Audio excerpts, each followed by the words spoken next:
ओम शांति। 13 जुलाई। आज बाबा कल की मुरली को आगे कंटिन्यू कर रहे हैं। मैं निष्काम सेवाधारी हूँ। मनुष्यों को तो इच्छा होती है कि जब हम बूढ़े हो जाएं तो बच्चे हमारी संभाल करें। हमने बच्चों की संभाल की है। मुझे ये सब कामनाएं नहीं है। मैं संपूर्ण निष्काम हूँ। तो मैं सब कुछ देकर वानप्रस्थ में जाकर बैठ जाता हूँ। मैं कभी बूढ़ा होता ही नहीं। मैं तो एवर जवान हूँ। बाबा ऐसे कह रहे हैं, आत्मा कभी बूढ़ी नहीं होती है। बूढ़ा तो शरीर होता है, एक छोड़ता है दूसरा लेता है। आत्मा में ही सारे संस्कार हैं। मेरे में संस्कार है तुम्हें ज्ञान देने का। मैं ज्ञान का सागर हूँ, लेकिन मैं तुम्हें ज्ञान कैसे दूं? मैं तो निराकार हूँ, मुझे तो अपना शरीर नहीं है। तो मैं इस ब्रह्मा के तन में आता हूँ।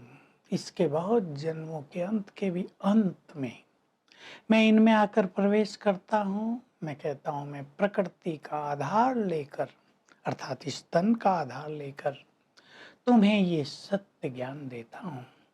इससे तुम्हारी सद्गति होती है और इस धरा पर मैं हेवन स्थापित कर देता हूँ। अब हेवन पे कौन राज करेंगे? जरूर तुम ही करेंगे। तुम अब हेवन पर राज करने के लिए राजयोग सीख रहे हो। इससे तुम्हें कला आ जाएगी।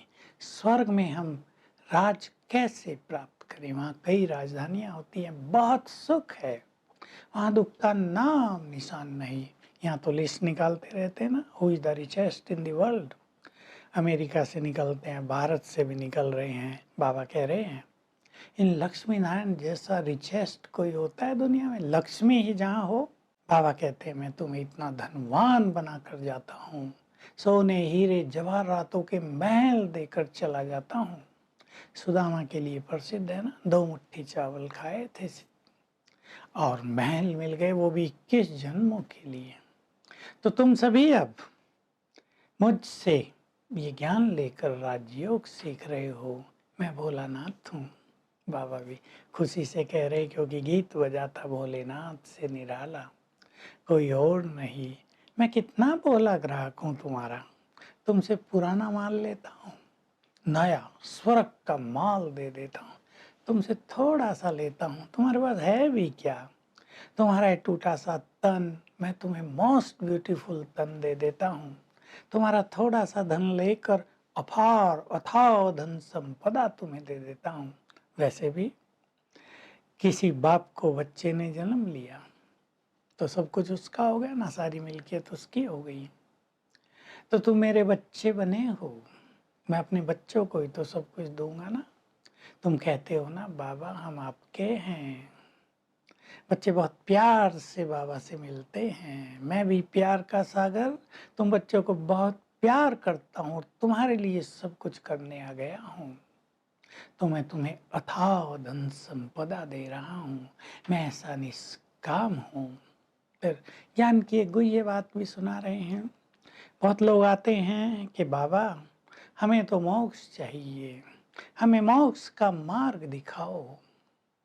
तो बाबा कह रहे बच्चे, मोक्ष को प्राप्त करने का एक निश्चित समय है। ये संसार एक खेल चल रहा है, इसमें तुम सब एक्टर्स हो।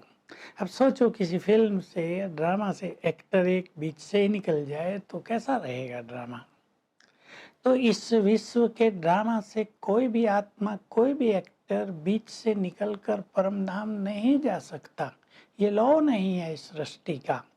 और जब तक मैं ना आऊं, मैं तुम्हें पावन न बनाऊं, तो मुक्ति में जा ही नहीं सकते हो। इसलिए ये सोचना ही गलत है। तुम्हें पुनर्जन्म लेना है। जो सृष्टि के आदि में आते हैं वो 84 जन्म लेते हैं, बाकी के कम कम जन्म होते हैं। तुम पुनर्जन्म लेते हुए यहाँ आ गए हो, अब मेरे सामने हो। मैं तुम्हें पावन बना रहा हूँ, क्योंकि कोई भी बिना पावन बने घर नहीं जा सकता। मुझे ही तुम बुलाते रहे, हे पतित पावन आओ, हे लिबरेटर आओ। ब्रह्मा विष्णु शंकर को भी पतित पावन नहीं कह सकते। मैं तुम्हें ज्ञान देकर पावन बनाकर गया था, इसलिए चैतन्य में मेरी पूजा करते हो, मेरा शिवलिंग बनाते हो, जड़ शिवलिंग बनाते हो, पूजा पाठ करते हो। देवी देवता भी यहाँ होकर गए हैं, इसलिए उनके चित्र बनाते हो, मंदिर बनाते हो, उनकी महिमा गाते हो। देखो जैसे नेहरू होकर गए तो उसका चित्र रखते हैं, महिमा गाते हैं, भाई नेहरू जी ने ये बड़े बड़े काम किए। तो मैं भी जब तक ना आऊँ तब तक मेरी महिमा का पता कैसे चले? तो मैं भी आकर कार्य करता हूँ। ये बहुत ही गुह्य बात है ज्ञान की। भगवान इस धरा पर आते हैं, ज्ञान देते हैं, सबको लिबरेट करते हैं, सबका कल्याण करते हैं, सबके दुख हरते हैं, पतित से पावन बनाते हैं, इसलिए उनकी महिमा गाई जाती है। तो आता जरूर है, इससे ये भी सिद्ध है वो सब जगह नहीं है, पहले से ही सब जगह होता तो उसको बुलाते क्यों? फिर तो कहते हैं भगवान यहीं से आ जाओ, कहते हैं मुझे याद करो। तो माया तुम्हें तंग नहीं करेगी, मूर्छित नहीं करेगी, तो मुझे भूल जाते हो, फिर शिकायत करते हो कि बाबा माया हमें बहुत तंग करती है। इसलिए तंग करती है, तुम याद में नहीं रहते हो। ये योग की अग्नि है। जैसे सोने में खाद पड़ जाए, अलॉय आ जाए तो उसको अग्नि में डाल के शुद्ध किया जाता है। ये योग भी अग्नि है। जब तक तुम इसमें न तपे तब तक तुम संपूर्ण सच्चा सोना नहीं बन सकोगे। तो मैं आया हूँ तुम्हें ये राजयोग सिखाने। तुम तो कहते हो ना हमारा सब कुछ तुम्हारा बाबा, तो बाबा एवजे में, रिटर्न में तुम्हें सब कुछ दे देता है। तो हम विचार करें, हमने सब कुछ बाबा का कर दिया है या मोहम्मद है? तन भी तेरा, इसका अर्थ ये तो नहीं कि तन छोड़ देंगे, लेकिन तन से आसक्ति मिट जाए और हम आत्मिक स्वरूप में स्थित हो जाएं। मन भी तेरा, मन उसमें लग जाए, और धन भी उसकी आज्ञा अनुसार हम यूज करें तो वो हमें सर्वस्व प्रदान करेगा। वरदान है ज्ञान की पॉइंट्स को हर रोज बार बार रिवाइज करके समाधान स्वरूप बनने वाले बेगमपुर के बादशाह भव। देखिए जिनको ज्ञान की पॉइंट्स याद रहती हैं और वो इसको प्रैक्टिस में लाते हैं, वो हर समस्या का सहज ही समाधान कर लेते हैं।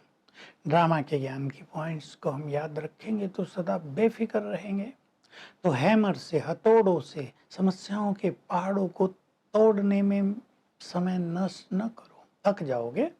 ज्ञान की पॉइंट्स याद करो, बाबा के साथ को याद करो तो हाई जंप दे दोगे, समाधान हो जाएगा और तुम सदा बेफिक्र बादशाह रहोगे। स्लोगन है, हर एक को सम्मान देना ही सम्मान लेने की विधि है। आज का अभ्यास, बाबा भोलानाथ है, उसका हम आह्वान करेंगे 5-7 बार जरूर करना और अपने को समर्पित करना। बाबा ये तन मन धन सब तेरा है। अपने घर में बुलाना, ऑफिस में बुलाना, देखना उनके वाइब्रेशंस, उनकी किरणें चारों ओर फैल रही हैं, सारा वातावरण चार्ज हो रहा है और बाबा मुझे दृष्टि दे रहे हैं। Om Shanti. To watch Peace of Mind channel videos on YouTube, subscribe us on youtube.com/tvpeaceofmind. Just a click for a peaceful life.